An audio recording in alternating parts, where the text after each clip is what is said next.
Assalamualaikum warahmatullahi wabarakatuh. Alhamdulillahirabbil alamin wassalatu wassalamu ala asrofil anbiya'i wal mursalin Sayyidina Muhammadin wa ala alihi washabihi ajmain amma ba'du. Alhamdulillah, alhamdulillahirabbil alamin.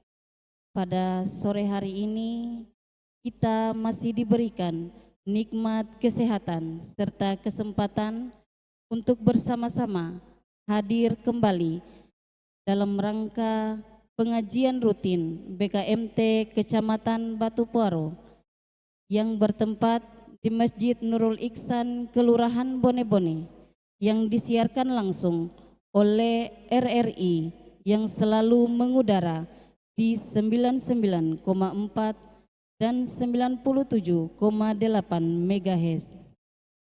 Salawat serta salam senantiasa kita hanturkan kepada junjungan kita Nabi besar Muhammad sallallahu alaihi wasallam yang telah membawa kita dari alam kegelapan ke alam yang terang benderang sampai saat ini. Semoga di akhir kelak kita mendapatkan syafaatnya. Amin ya rabbal alamin. Acara pengajian BKMT Kecamatan Batupuaro sama-sama kita buka dengan ucapan basmalah.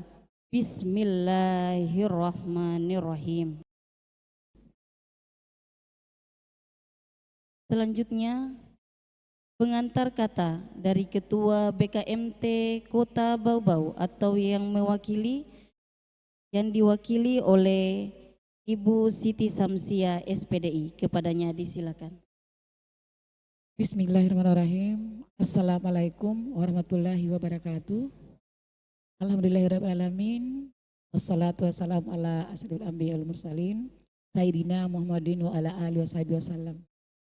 Yang kami hormati Bapak Ustaz Hamdani sebagai pembawa penceramah pada sore hari ini. Yang kami hormati Ketua Majelis Taklim Sekelurahan Kecamatan Batupuaro yang sempat hadir bersama pengurus. Yang kami hormati Ibu Haji Asni yang sempat hadir pada sore hari ini. Marilah sejenak kita memanjatkan puji syukur kehadirat Allah Subhanahu wa taala atas limpahan rahmat dan karunia-Nya. Alhamdulillah pada sore hari ini kita masih sempat hadir meringankan langkah untuk kita menghadiri acara rutinitas kita pengajian Kecamatan Batupuaro yang bertempat di Masjid Nurul Ihsan Kelurahan Bone-Bone. Semoga langkah kita semua dari rumah ke sini senantiasa mendapat ridho dari Allah Subhanahu wa taala. Amin amin ya rabbal alamin. Salawat dan salam tak lupa kita kirimkan kepada junjungan kita Nabiullah Muhammad sallallahu alaihi wasallam beserta sahabatnya. Beliaulah Nabi akhir zaman yang mengantarkan kita ke jalan yang benar, ke zaman yang terang benderang pada saat ini seperti apa yang kita rasakan. Mudah-mudahan kita senantiasa istiqamah menjalankan perintah Allah dan menjalankan sunnah-sunnah Rasulullah. Semoga dengan seringnya kita bersalawat kita senantiasa mendapat syafaatnya dari dunia dan akhirat nanti insya Allah. Amin amin ya rabbal alamin. Bapak-bapak, ibu-ibu yang kami hormati, sebelumnya kami ini bingung hari ini. Harusnya ada dari pengurus kota yang hadir, ada pengurus ketua dari kecamatan. Tetapi melalui kami, pengurus ketua kota, beliau tidak sempat hadir berhubung ada satu dan lain hal yang tidak bisa ditinggalkan. Jadi beliau memberikan amanah kepada kami untuk menyampaikan kegiatan pada sore ini. Tetapi tidak mengurangi semangat kita untuk kita hadir bermajlis taklim. Kita berjihad fisabilillah. Juga mewakili juga ketua dari kecamatan. Harusnya juga beliau hadir bersama-sama kita setiap bulannya, tetapi beliau mungkin banyak kesibukan karena beliau itu adalah pekerjaannya di luar kota, di kecamatan Batauga. Jadi kita harap maklum. Yang intinya kita tidak mengurangi semangat kita untuk mencari ridho Allah. Jadi mungkin ini sekedar penyampaian. Mudah-mudahan setelah selesai ini, setiap minggunya pengajian, walaupun cuma sedikit, kita bisa laksanakan di kelurahan-kelurahan kita, seperti itu. Mudah-mudahan kegiatan ini tidak putus sampai di sini dan kita bisa laksanakan untuk kegiatan-kegiatan kita seperti biasanya. Itu saja mungkin dari saya, karena sebentar ada tausiah dari Pak Ustadz kita, ada pertanyaan dari ibu-ibu. Mohon maaf bila ada salah, kesalahan hanya dari saya sendiri, kebenaran dari Allah Subhanahu wa taala. Billahi taufiq hidayah. Wassalamualaikum warahmatullahi wabarakatuh. Ibu-ibu yang dirahmati oleh Allah, acara selanjutnya mari kita dengarkan bersama tausiah oleh Ustadz Muhammad Hamdani SHI dengan tema Haji dan Kurban. Mari kita dengarkan bersama, semoga bisa menambah ilmu kita pada sore hari ini. Kepada Bapak Ustadz Hamdani SHI disilakan. Bismillahirrahmanirrahim. Assalamualaikum warahmatullahi wabarakatuh. Alhamdulillahirabbil alamin, wassalatu wassalamu ala sayyidina wa maulana Muhammadin wa ala alihi wa ashabihi ajmain. Amma ba'du, ibu-ibu BKMT yang dirahmati Allah Subhanahu wa taala. Alhamdulillah kita bersyukur kepada Allah Subhanahu wa taala atas nikmat dan karunia yang Allah berikan kepada kita. Sampai sore hari ini iman dan Islam itu masih tumbuh subur di dalam dada, sehingga BKMT tetap istiqomah mengudara bersama RRI. Ini merupakan kesyukuran yang luar biasa. Banyaknya anggota belum tentu semua kakinya melangkah, karena semua asbab hidayah, dan hidayah yang diberikan Allah kepada kita patut kita mengucap Alhamdulillahirabbil alamin. Pada kesempatan hari ini, karena bulan Zulqa'dah tinggal 1-2 hari berakhir, kita akan menghadapi bulan Zulhijjah. Di bulan Zulhijjah ada 2 agenda besar, yaitu ibadah haji dan Idul Adha atau Idul Kurban. Ibu-ibu yang dirahmati Allah Subhanahu wa taala, pertama mengenai haji. Haji merupakan rukun Islam yang ke-5. Allah berfirman dalam Al-Qur'an, walillahi 'alan nasi hijjul baiti man istata'a ilaihi sabila. Allah menggunakan kalimat walillahi, artinya Allah menegaskan itu merupakan kewajiban buat mereka yang diberikan kemampuan, man istata'a ilaihi sabila. Rasulullah Muhammad SAW juga bersabda, bunya Islamu ala khamsin. Islam itu berdiri atas 5 pilar. Kalau masjid ini berapa pilar ini? Banyak ya, banyak pilar yang tegak. Islam berdiri atas 5 pilar. Pilar yang terakhir, hijjul baiti man istata'a ilaihi sabila. Allah dan Rasulnya menggunakan kalimat yang sama, man istata'a ilaihi sabila. Buat mereka yang diberikan Allah kemampuan untuk melaksanakan. Kemampuan itu yang menjadi garis utamanya. Kalau ditanya siapa yang mau naik haji, insya Allah semua menjawab mau. Mau semua ibu ya? Semua mau, termasuk yang ngomong ini juga mau. Tapi ketika ditanya siapa yang mampu, nah tidak semua orang diberikan Allah kemampuan. Karena apa? haji memang ibadahnya tidak murah, apalagi nilai rupiah yang belum membaik seperti dulu. Pelunasan juga terasa berat. Tapi sekarang ketika kita tinjau ulang, ternyata bukan lagi biaya yang menjadi masalah, tapi daftar antrian atau kesempatan jauh lebih mahal dari biaya itu sendiri. Bagaimana tidak, Bu? Kota Bau-Bau saja 26 tahun antrinya. Sulawesi Selatan 33 tahun antrinya. Di Jawa 40 tahun antrinya. Tapi penyumbang jamaah haji terbesar dunia, Indonesia. Luar biasa bangsa kita ini. Indonesia luar biasa.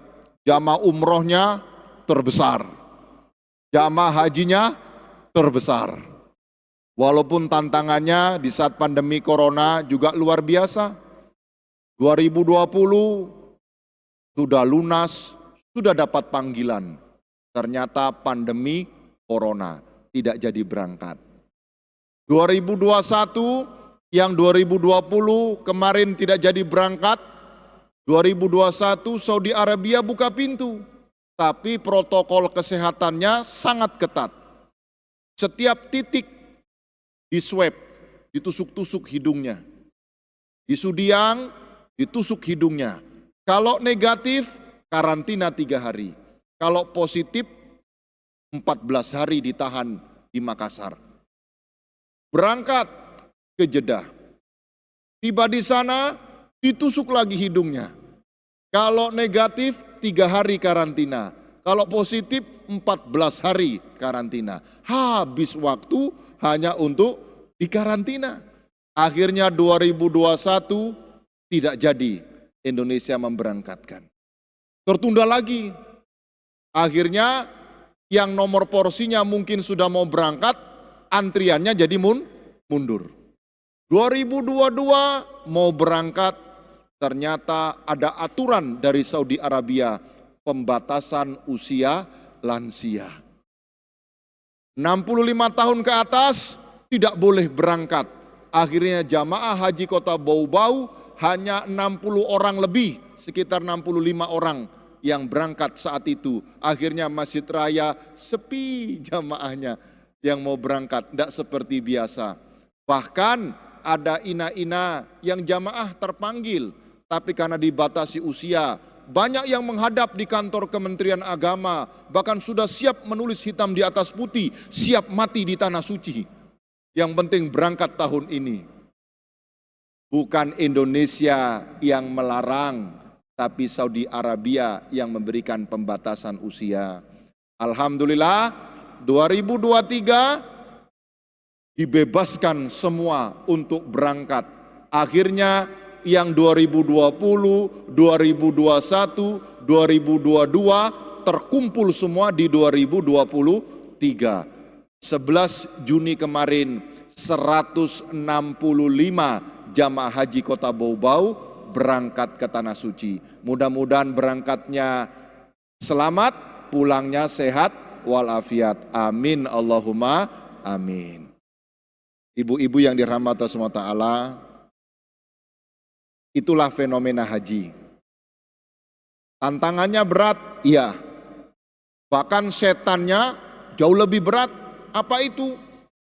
Fitnah di dalam agama sudah mulai bermunculan.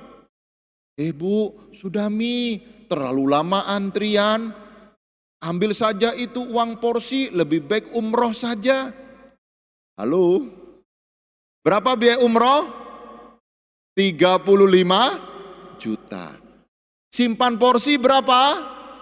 25 juta. Mana yang lebih mahal? Simpan porsi atau umroh? Umroh. Haji wajib.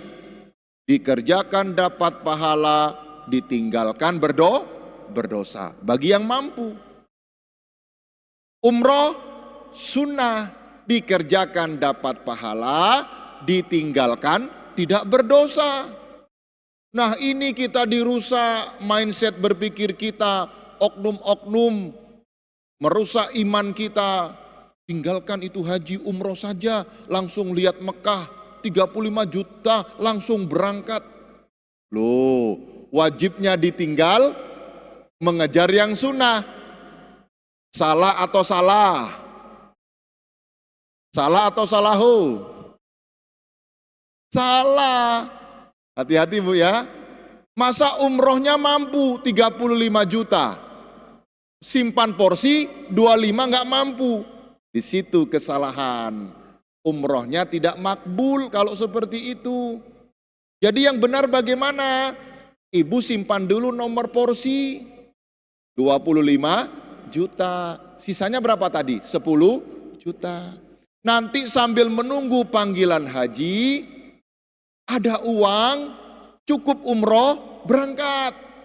Latihan. Padahal tempatnya tawaf itu begini kelilingnya. Di sini tempatnya lempar jumroh. Di sini tempatnya sa'i. Di sini padang Arafah. Di situ kita sembari belajar. Sampai di sini paham ibu-ibu? Tapi Pak Ustadz, kalau saya daftar sekarang, kan Pak Ustadz bilang tadi antrinya 20 tahun lebih. Jangan sampai saya sudah daftar Pak Ustadz, ternyata sudah mati duluan. Ibu berpikir begitu sah-sah saja. Tapi ingat, yang mengatur usia Allah. Yang mengatur usia kita Allah. Yang tua pasti mati. Percaya itu. Tapi yang muda belum tentu bisa tua. Betul? Maka di situ jangan kita mengatur Allah. Allah yang atur kita.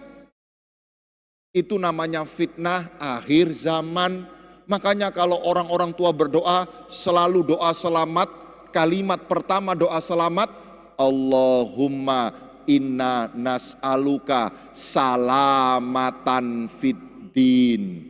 Selamat dalam beragama. Tidak keliru-keliru dalam beragama. Jelas Ibu?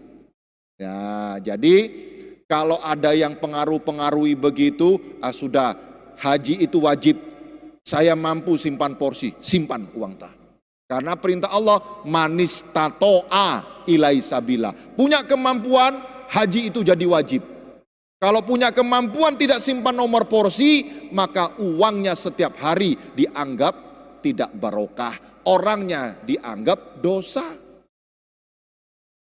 Kan wajib itu tadi apa? Dikerjakan dapat pahala, ditinggalkan berdosa. Ibu mampu, ibu tidak kerjakan. Dosa atau tidak? Dosa. Hati-hati ya ibu-ibu ya. Jadi kalau ada yang mempengaruhi begitu, jangan dibenci. Ya insya Allah saya simpan dulu nomor porsi. Kalau nanti ada uangku cukup, saya hubungi kita Bu untuk berangkat umroh. Nah itu yang bagus. Aman ya. Nah, selanjutnya ketika haji dilaksanakan, maka juga bersamaan dengan Idul Adha, Idul Kurban. Artinya kita berkorban. Korban itu binatang ternak yang berkaki 4. Kambing, domba, sapi, kerbau, unta. Nah dari yang disebut tadi, kambing dan sapi atau domba yang umum di negara Indonesia. Kalau ibu korban unta, dicari polisi.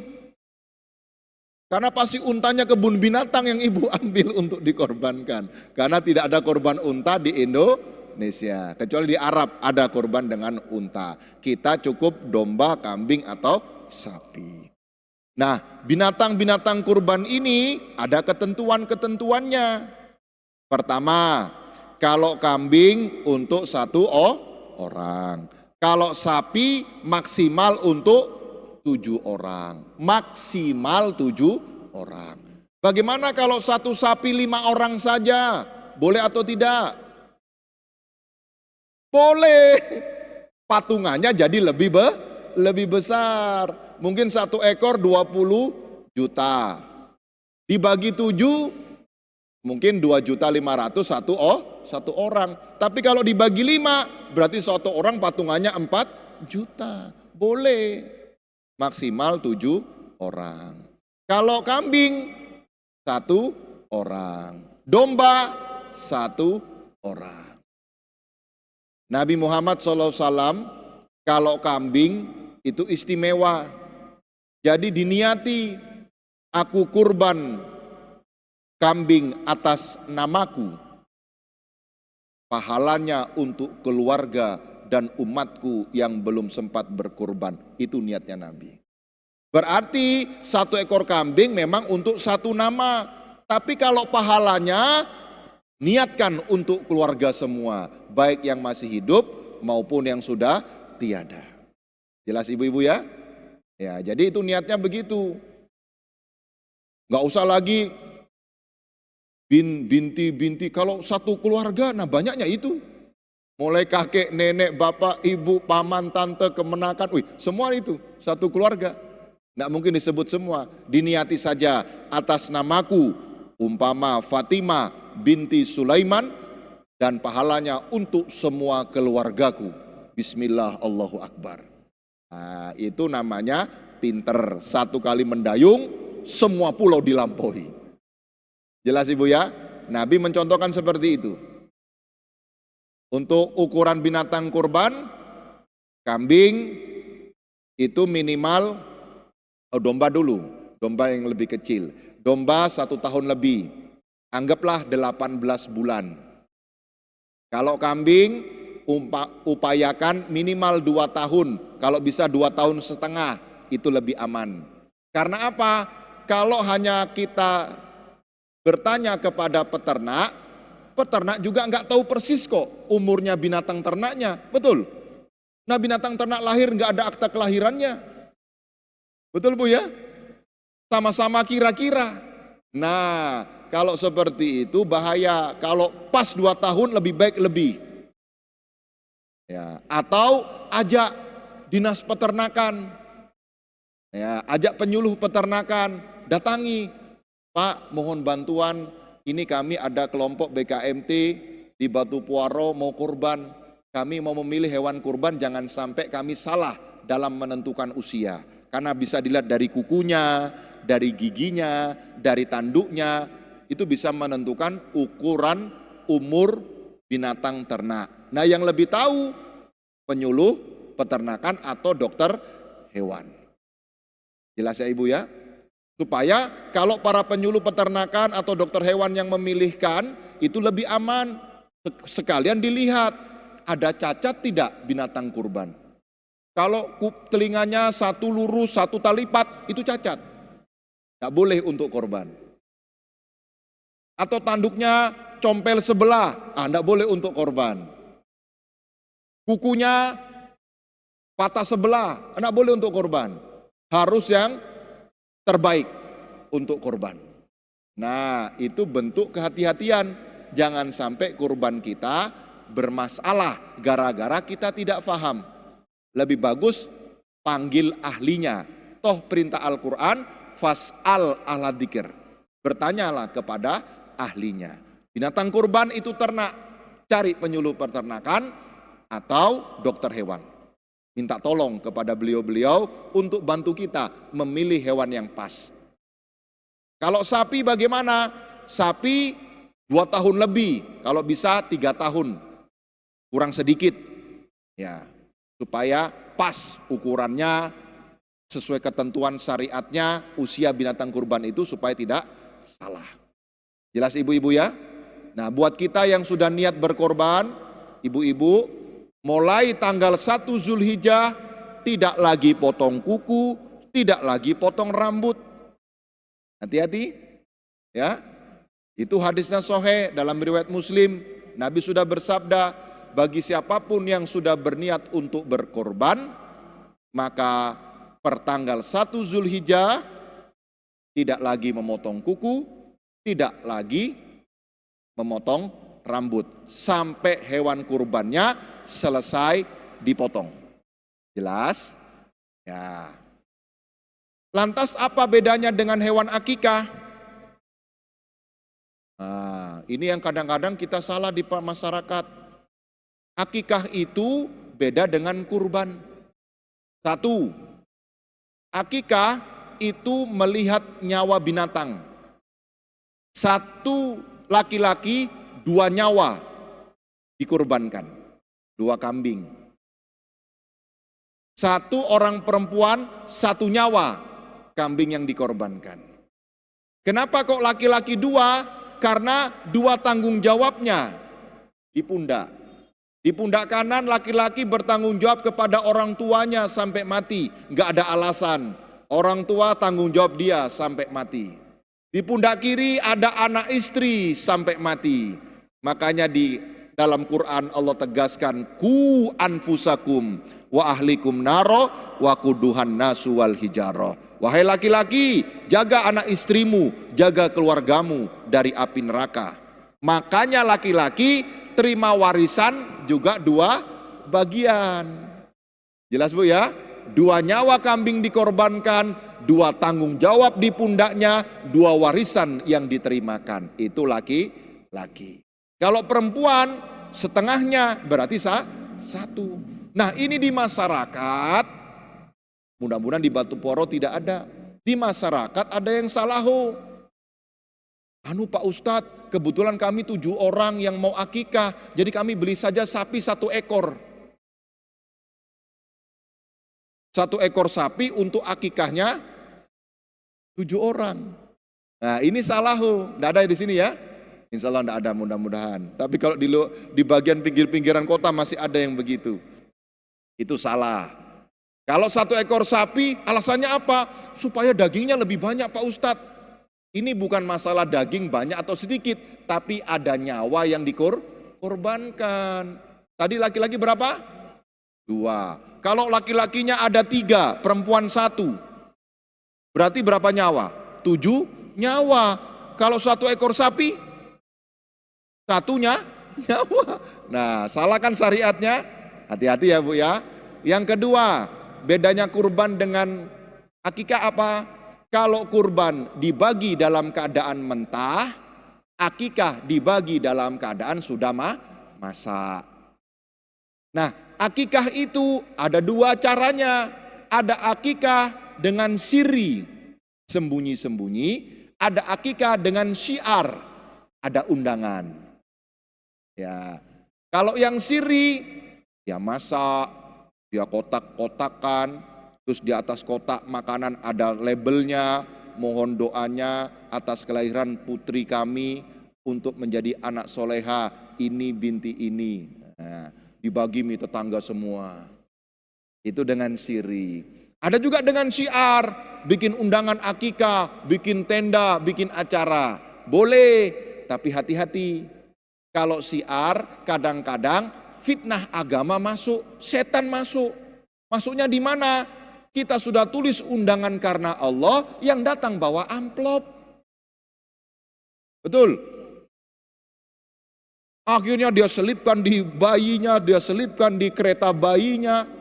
Ya, belum jadi masalah, belum. Nanti sudah selesai acara, tentu bapak ibunya kan penasaran, berapa itu isi amplop? Setelah dibuka semua amplop, disisihkan yang merah, disisihkan yang biru, setelah disusun dihitung, kembali harga kambing. Di situ rusak akikahnya. Hati-hati ya, di situ rusak akikahnya. Akikah itu menebus, lepas, tidak kembali. Jelas? Makanya kalau kita diundang akikah, upayakan jangan bawa amplop. Nanti merusak imannya orang. Jadi kalau mau ingin memberikan hadiah, belikan pakaian bayi, belikan dot, belikan tempat bedak-bedaknya, samponya, sabunnya, itu lebih aman.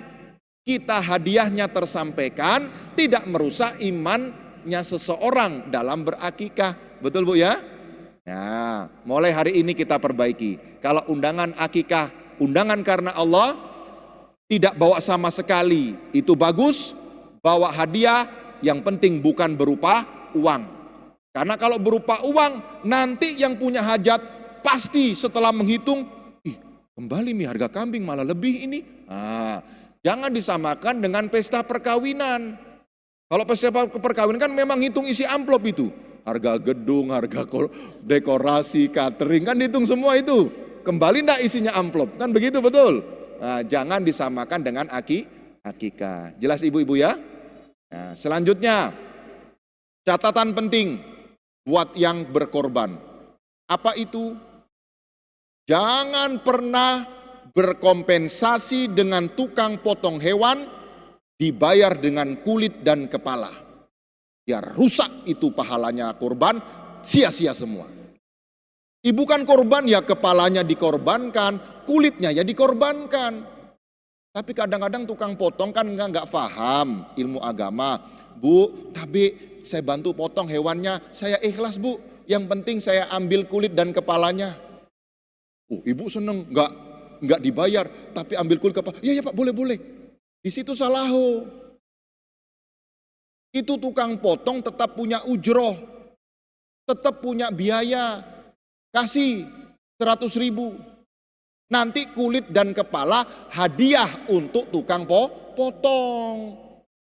Jangan diniati tukang potong dibayar dengan kulit dan kepala. Di situ rusak kurban kita. Akhirnya kan jadi binatang cacat, tidak punya kulit. Betul? Iya. Tadi saja tanduknya patah sedikit, tidak boleh dikorbankan. Ini kalau binatang nggak punya kulit, binatang apa itu? Nah, hati-hati. Ya. Jadi kalau ada datang tukang potong, biarpun dia akan ambil kulit dan kepala, toh kita mau bikin apa dengan kulitnya? Ibu mau makan kulit? Susah. Mau olah kepala sapi, masuk di panci nggak muat. Ya, susah itu olah kepala sapi. Jadi tetap kasihkan haknya, terus selesai potong, Pak, tapi ini kulit dan kepala hadiah untuk Bapak. Itu boleh. Jadi kulit dan kepala bukan karena asbab biaya memotong. Yang kedua, catatan penting. Buat yang berkorban, 1/3 daging milik berkorban. 2/3 disumbangkan. Yang 1/3 tadi termasuk hatinya hewan kurban. Itu miliknya yang berkorban. Saya ulangi, hati binatang kurban itu miliknya yang berkorban. Misalnya kalau sapi 1 ekor, maka hati sapi itu dipotong jadi 7. Dibagi kepada yang berkorban.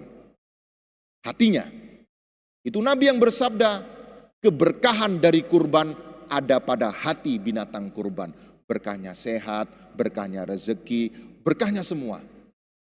Hati itu yang paling utama, hatinya binatang itu. Jelas Bu ya? Ya, kalau orang nggak tahu hatinya dipotong kecil-kecil, dibagi rata di kantung-kantung yang jangan. Hatinya itu khusus yang berkorban. Kalau daging, tulang dan sebagainya silakan. 1/3 untuk kita, 2/3 disumbangkan. Pak Ustadz, saya ini kolesterol Pak Ustadz. Saya enggak mau makan kambing, enggak mau makan sapi, biar saya kasih semua. Bu, jangan. Idul Adha itu 4 hari Allah kasih. Tanggal 10 dan 3 hari tasyrik.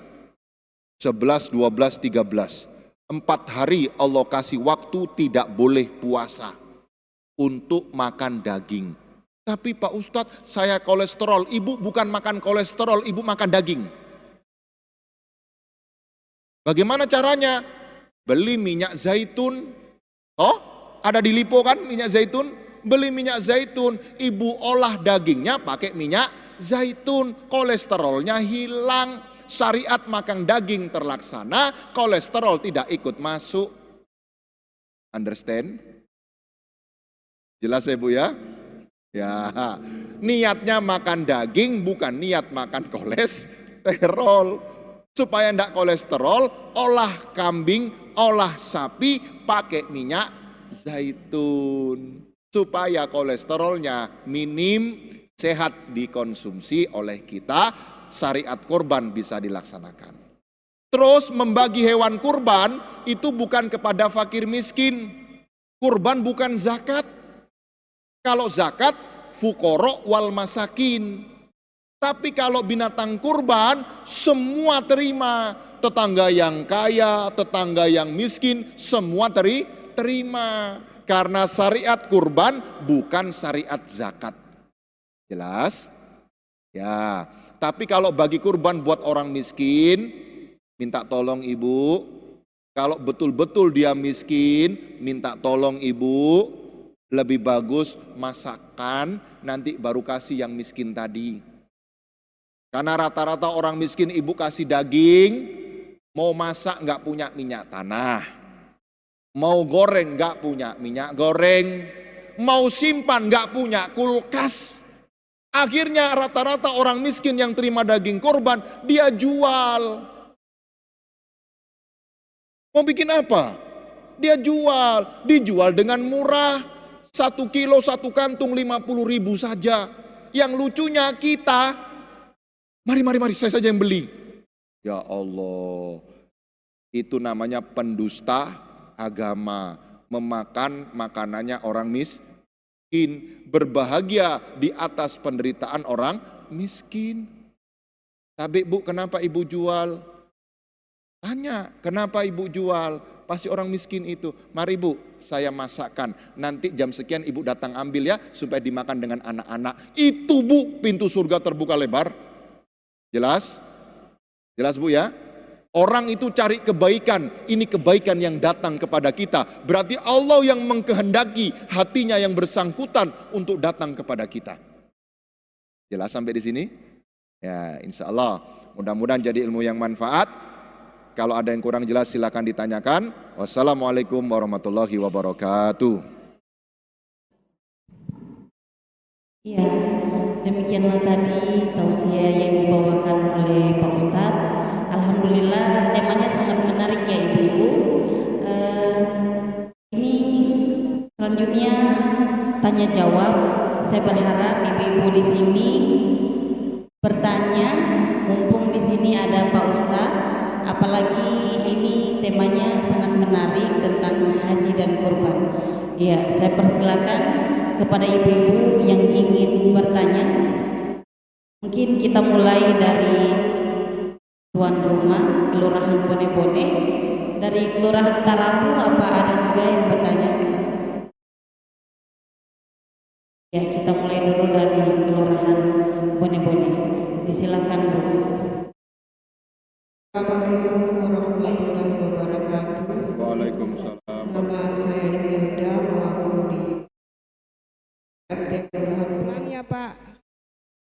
Apa hubungannya saya kurban dan di mana tersirat makna? Pertama, kaitkan secara lahiriah. Yang kedua, kaitkan secara batiniah.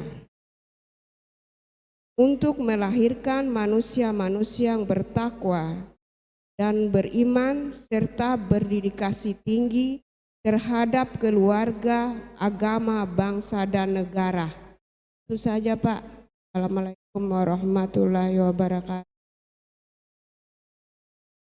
Ya, berikutnya dari kelurahan mana?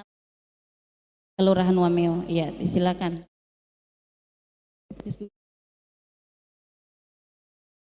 Saya Haja Nurbaya dari Talim Kelurahan Wameo.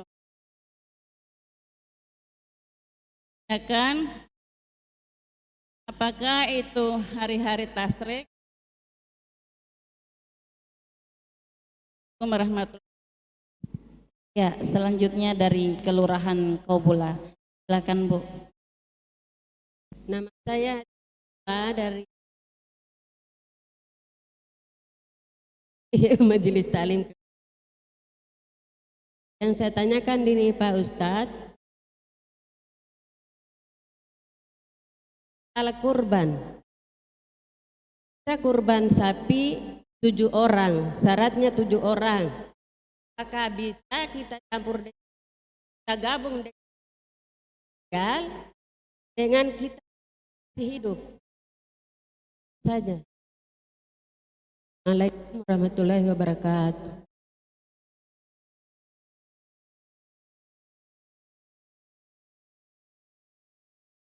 Ya, ada pertanyaan dari Kelurahan Lantai.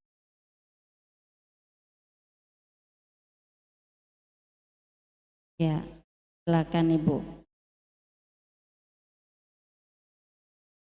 Bismillahirrahmanirrahim.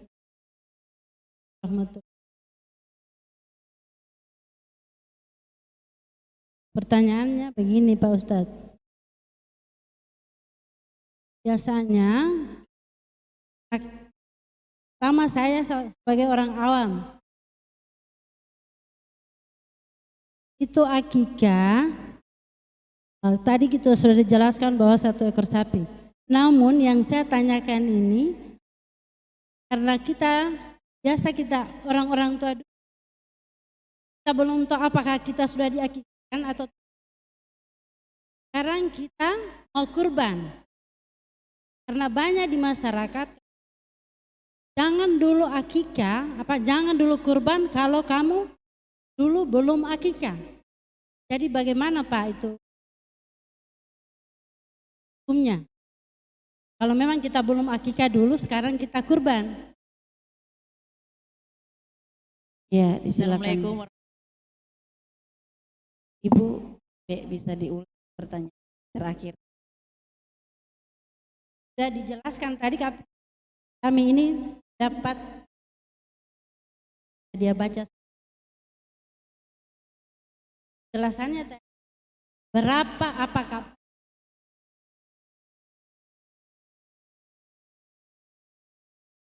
Iya, tadi terima sudah kasih. ditentukan tadi, Iya. makanya kami Iya. mengulang ini. Terima kasih Bu atas pertanyaannya. Pertanyaannya tadi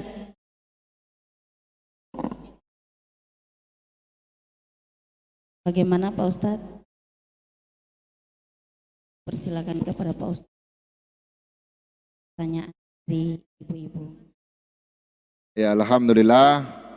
Pertanyaannya bagus-bagus, mohon disimak pemirsa RRI dan seluruh jamaah yang ada. Apa hubungannya kurban dan haji? Kurban itu berasal dari kalimat koroba yakrobu. Terjemahannya mendekat. Buat mereka yang punya kemampuan ekonomi besar, mendekat kepada Allah dengan naik haji. Mendekat ke Baitullah. Nah, kita yang terbatas ekonominya, tidak sebesar biaya haji, mendekatnya dengan kurban. Kurban itu berangkat dari koroba, yakrobu. Kalau dengan secara fisik, mereka yang mampu berangkat ke tanah suci, mendekat kepada Allah. Buat kita yang kemampuannya di bawah itu, kita mendekat juga, koroba juga, dengan berkorban. Itu secara lahirnya. Secara batiniahnya, apa? Dengan kita ibadah haji, satu, kita melihat langsung di mana kiblat kita. Ada peningkatan iman.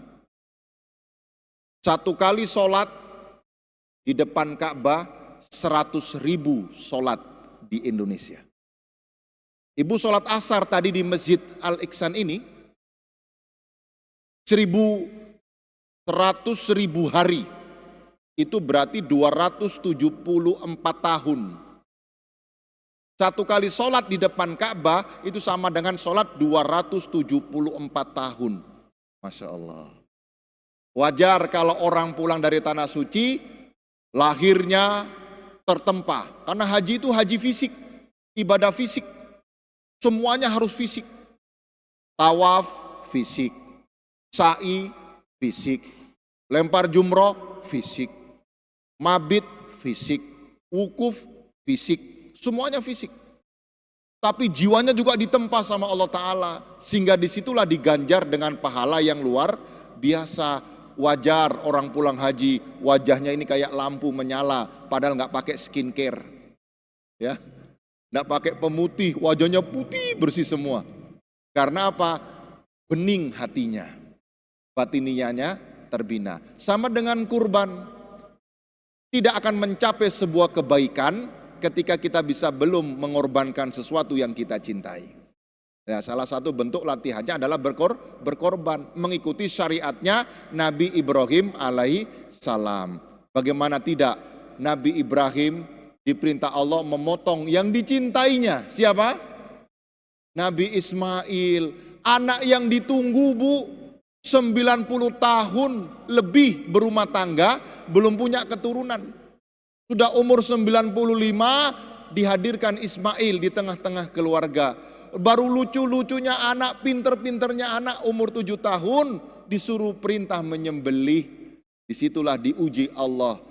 Mana yang kau lebih cintai wahai Ibrahim? Aku sebagai Tuhanmu atau anakmu yang hadir di tengah keluarga? Di situ diuji kecintaannya sebagai bentuk pendekatan kepada Allah Subhanahu wa taala. Nah, kita tidak perlu korban potong anak, cukup potong kambing atau potong sapi. Maka yang punya kelebihan berupaya. Kalau memang berusaha bisa bikin di grup Batu Puaro, ayo kita niat tahun depan kita berkorban, kira-kira sapi yang harga berapa yang mau kita beli? Anggap kita mau beli harga sapi 15 juta.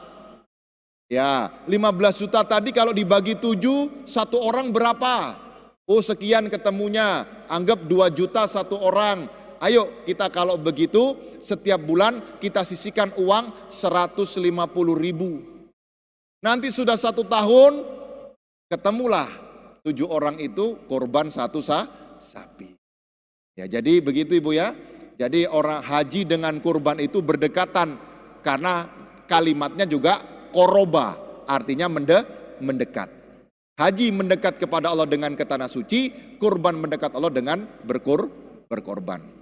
Selanjutnya, pertanyaan berikutnya tadi, apa itu hari tasyrik? Hari tasyrik itu di saat jamaah haji selesai wukuf, kemudian Idul Adha, memotong hewan kurban dan sholat Idul Adha, mereka terus melempar jumroh di hari tasyrik. Nah, mereka yang melempar jumroh tasyrik, kita di Indonesia melanjutkan pemotongan hewan kurban, memakan hewan kurban, sehingga di hari tasyrik tidak boleh berpuasa, haram. Apa Bu hukumnya? Haram berpuasa di hari tasyrik. Apa itu hari tasyrik? 3 hari selesai sholat Idul Adha. Untuk apa kok diharamkan? Karena kita disyariatkan memotong hewan kurban dan memakan daging kurban. Gak sempat potong tanggal 10, lanjut besok. Besok gak sempat, lanjut lagi besok. Siapa tahu tanggal 10 belum ada rezeki, tiba-tiba tanggal 11 kocok arisan keluar. Nah, korban kambing. Umpama begitu. Jadi dikasih kesempatan Allah 4 hari berturut-turut untuk kita berkorban dan diharamkan berpuasa. Itu hari tasyrik. Di saat jamaah haji lempar jumroh kalau di Mekah. Lantas kalau kurban sapi 7 orang Pak Ustadz. Kalau diniatkan untuk yang mati juga boleh nggak Pak Ustadz? Jadi ini 7 orang, 5 orang yang hidup, terus 2 ini untuk bapak ibu saya yang sudah meninggal Pak Ustadz. Bisa nggak begitu? Tidak sah. Menurut Imam Syafi'i tidak sah. Kurban itu untuk kita yang hidup. Pahalanya boleh diniatkan untuk yang sudah mati. Jelas Bu ya? Ya, karena orang sudah mati sudah terputus. Ya, kecuali 3 yang tidak terputus. Sedekah, ilmu yang manfaat, doa anak soleh. Ya, jadi diniatkan pahalanya. Saya niat kurban atas namaku. Saya niatkan pahalanya untuk semua keluargaku, baik yang hidup maupun sudah mati. Pahalanya boleh, tapi kalau niatnya, syariatnya untuk kita yang hidup ini, yang melaksanakan kurban. Jelas Ibu ya? Jadi jangan salah niat lagi ya. Mungkin ada yang begitu selama ini, kalau kemarin tidak tahu, dimaafkan. Tapi kalau sudah tahu, jangan lagi diulangi. Pertanyaan berikutnya, Hukum akikah diri sendiri. Ya, Pak Ustadz, dulu orang tua saya nggak mampu akikahkan saya, jadi sekarang saya akikah diri sendiri, boleh nggak? Tidak sah. Akikah itu hukumnya sunnah. Dikerjakan dapat pahala, ditinggalkan tidak berdosa. Akikah itu tugas orang tua kepada anak. Kalau waktu masih kecil orang tua nggak sempat akikahkan kita, ya nggak usah akikah, karena ada ibadah yang lain yang mirip, yaitu kurban. Jadikan saja diniatkan untuk hewan kurban. Apalagi ada yang niat, Pak Ustadz, saya dulu nggak diakikah, orang tua saya nggak diakikah, sekarang saya orang kaya Pak Ustadz, jadi saya beli berapa kambing ini, akikah diriku dan akikahkan orang tuaku. Durhaka. Anak kok akikahkan orang tua? Nggak ada. Yang betul orang tua mengakikahkan anaknya. Jelas Ibu ya? Pak Ustadz, kalau umpama saya punya uang, Mama, ini saya kasih uang Mama, nanti Mama akikahkan saya ya. Uang ini sudah miliknya Mama, bukan punya saya kasih Mama. Tapi Mama nanti keluarkan sebagian uang itu untuk akikahkan saya. Boleh nggak begitu? Boleh-boleh saja. Boleh-boleh saja. Tapi yang jelas akikah itu sunnah. Kalau waktu dulu masih kecil nggak sempat akikah, ya nggak usah pusing. Maka yang ketika sudah besar begini kita niatkan kurban. Ada Allah kasih wasilah yang lain selain akikah adalah kurban. Jelas Ibu ya? Ya, jadi nggak usah pusing dengan waktu kecil belum diakikahkan karena orang tua tidak mampu. Kan akikah itu bagi yang mampu.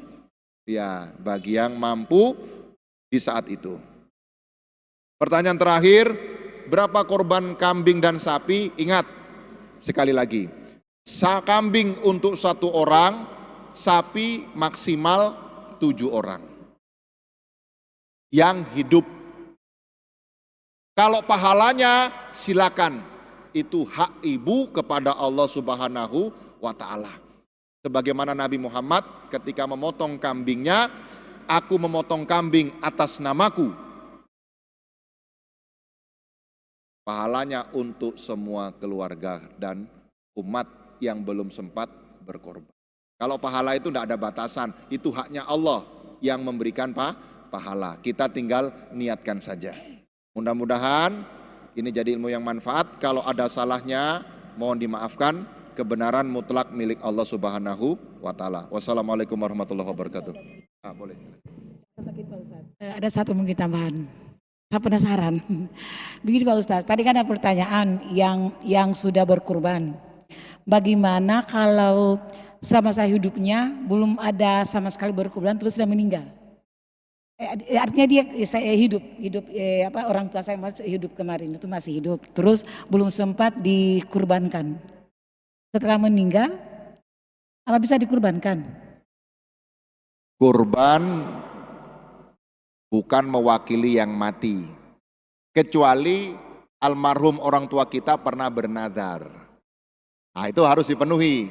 Biar sudah mati tetap harus dilaksanakan. Contoh, nanti kalau rumah ini sudah kelar, Bapak niat kurban 1 kambing. Ketika rumahnya kelar, ternyata beliau meninggal, belum sempat tunaikan potong kambing tadi. Maka kurban kambing tadi walaupun sudah mati orangnya tetap harus dilaksanakan. Karena nadar itu utang kepada Allah dan harus dilaksanakan. Tapi kalau bukan nadar, jangan.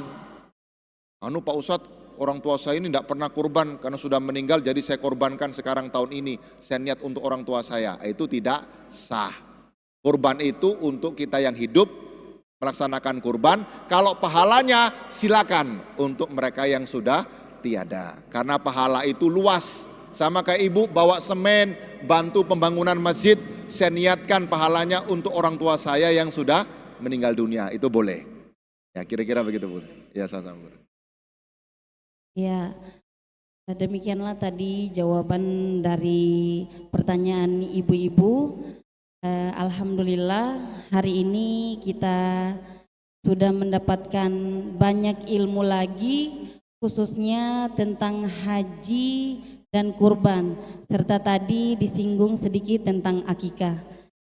Sebelum saya mempersilakan Pak Ustadz untuk menutup dengan membaca doa, saya mungkin memberi kesimpulan sedikit dari tausiah yang dibawakan oleh Pak Ustadz tadi, yaitu bahwa haji itu merupakan rukun Islam yang kelima bagi siapapun yang mampu. Maka itu sudah menjadi wajib, dan jika ditinggalkan kita akan berdosa bagi yang mampu. Selanjutnya hewan yang diwajibkan untuk dikurbankan itu ada 3, yaitu kambing, sapi, dan domba. Di situ juga ada ketentuan umur. Selanjutnya bagi kita yang akan berkurban mulai 1 Zulhijjah nanti untuk tidak memotong kuku dan rambut sampai hewan kurbannya dipotong. Ya, selanjutnya kami persilakan kepada Pak Ustadz untuk menutup kegiatan ini dengan membaca doa bersama yang dipimpin oleh Ustadz Ahmad Hamdani SAI. Disilakan.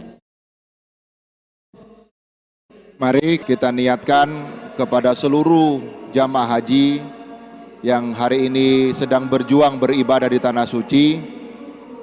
Mudah-mudahan pulangnya sehat walafiat, mendapat predikat haji yang mabrur, yang hanya surga menjadi balasan satu-satunya.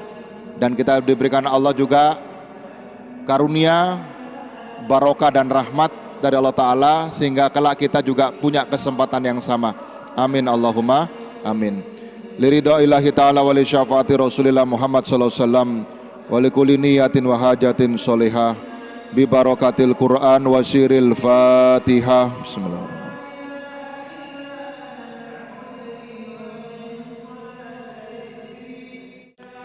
Amin. Bismillahirrahmanirrahim. Alhamdulillahirabbil alamin. Hamdan syakirin, hamdan naimin, hamdan yuwafi ni'ama wa yukafi mazida. Ya Rabbana lakal hamdu kama yanbaghi li jalali wajhikal karim wa azimi sultanik. Allahumma sholli wa sallim wa barik ala sayyidina wa maulana Muhammadin wa ala alihi wa ashabihi ajmain. Allahumma ighfir lil muslimina wal muslimat wal mu'minina wal mu'minat al-ahya minhum wal amwat innaka antas sami'un qaribun mujibud da'wat ya qadiyal hajat. Rabbana inna nas'aluka ridhaka wal jannah wa na'udzubika min sakhatika wan nar. Allahumma innaka afuwun karim tuhibbul afwa fa'fu anna. Allahumma inna nas'aluka salamatan fid din wa afiatan fil jasad wa ziyadatan fil ilm wa barakatan fil rizq wa taubatan qoblal maut wa rahmatan indal maut wa maghfiratan ba'dal maut. Allahumma hawin alaina fi syakaratil maut wa najatan minan nar wal afwa indal hisab. Rabbana la tuzigh qulubana ba'da idh hadaitana wa hab lana min ladunka rahmah innaka antal wahhab. Bil khusus ya Allah, untuk seluruh jamaah haji yang sedang ibadah di tanah suci, Allahumma ja'alhum hajjan mabruran wa sya'yan mashkuran wa dhanban maghfuran. Allahumma ya Allah, yasir lana ziyarata Makkah wal Madinah bighairi kadin wala masyaqatin ma'as salama wal barakah wa bulugil marami miraron ya Allah, marata ba'da maratin ya Allah, birahmatika ya arhamar rahimin. Rabbana atina min ladunka rahmah wa hayyi lana min amrina rasyada. Rabbana atina fid dunya hasanah wa fil akhirati hasanah wa qina adzabannar. Taqabbal minna du'aana ya Allah innaka antas samiul alim wa tub alaina innaka antat tawwabur rahim. Subhanaka rabbika rabbil izzati amma yasifun wa salamun alal mursalin sayyidina wa maulana Muhammadin alhamdulillahi rabbil alamin. Assalamualaikum warahmatullahi wabarakatuh.